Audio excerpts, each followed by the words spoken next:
Assalamualaikum warahmatullahi wabarakatuh. Kami dari kelompok 1 yang beranggotakan saya Nisa Ulmufidah dan rekan saya Nanda Medianti akan menjelaskan mengenai definisi permasalahan penelitian pemasaran. Definisi penelitian atau riset menurut para ahli. Yang pertama, menurut Cooper dan Emory, mengartikan penelitian sebagai suatu proses penyelidikan secara sistematis yang ditujukan pada penyediaan informasi untuk menyelesaikan masalah-masalah. Yang kedua, menurut Draha, mendefinisikan penelitian sebagai suatu pemeriksaan atau pengujian yang teliti dan kritis dalam mencari fakta atau prinsip-prinsip penyelidikan yang tekun guna memastikan suatu hal. Dan yang terakhir, menurut Widayat dan kawan-kawan, mendefinisikan bahwa penelitian merupakan suatu proses di mana peneliti ingin memeriksa atau menguji keberadaan suatu fenomena dan masalah sebagai sumber informasi dalam mengambil suatu keputusan bisnis dan pemasaran. Jadi, dapat disimpulkan bahwa penelitian merupakan usaha untuk memperoleh fakta atau prinsip berupa menemukan, mengembangkan, dan menguji kebenaran dengan cara mengumpulkan dan menganalisis data atau informasi yang dilakukan dengan teliti, jelas, sistematis, dan dapat dipertanggungjawabkan secara ilmiah. Pengertian metode penelitian. Metode penelitian pada dasarnya merupakan cara ilmiah untuk mendapatkan data dengan tujuan dan kegunaan tertentu.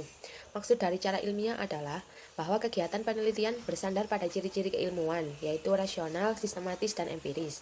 Rasional berarti kegiatan penelitian yang dilakukan masuk akal sehingga dapat dijangkau oleh penalaran manusia. Empiris berarti cara atau langkah yang dilakukan dapat diamati oleh indera manusia, sehingga orang lain dapat mengamati dan mengetahui cara atau langkah yang digunakan.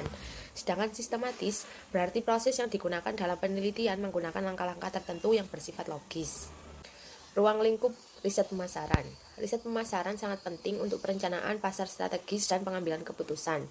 Ini membantu perusahaan dalam mengidentifikasi peluang dan kendala pasar, dalam mengembangkan dan menerapkan strategi pasar, serta dalam mengevaluasi efektivitas rencana pemasaran.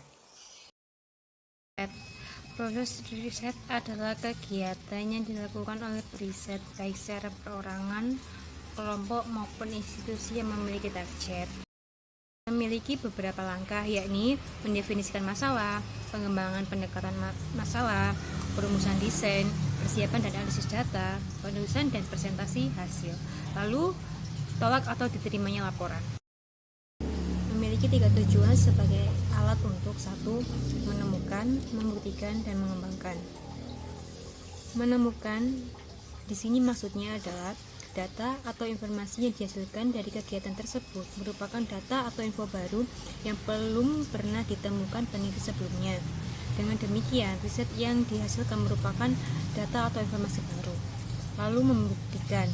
Kegiatan membuktikan yaitu kegiatan riset yang dilakukan menggunakan informasi atau data yang sudah ada sebelumnya yang dilakukan peneliti lain. Berarti kegiatan riset ini dilakukan memang benar-benar hanya ingin membuktikan yang dilandasi rasa keraguan tersebut. Lalu mengembangkan. Ini berarti kegiatan riset yang dilakukan juga menggunakan data yang sudah ada sebelumnya yang dihasilkan oleh peneliti lain. Tetapi risetnya dimaksudkan lebih memperdalam atau memperluas pengetahuan dari hasil riset tersebut. Kesimpulannya, yakni penelitian merupakan usaha untuk memperoleh fakta atau prinsip, menemukan, mengembangkan, menguji kebenaran dengan cara mengumpulkan dan menganalisis data atau informasi yang dilakukan dengan teliti, jelas, sistematis, dan dapat dipertanggungjawabkan secara ilmiah. Riset pemasaran sangat penting untuk perencanaan pasar strategis dan pengambilan keputusan.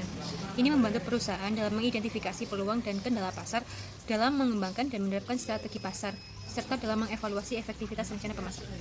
Terima kasih.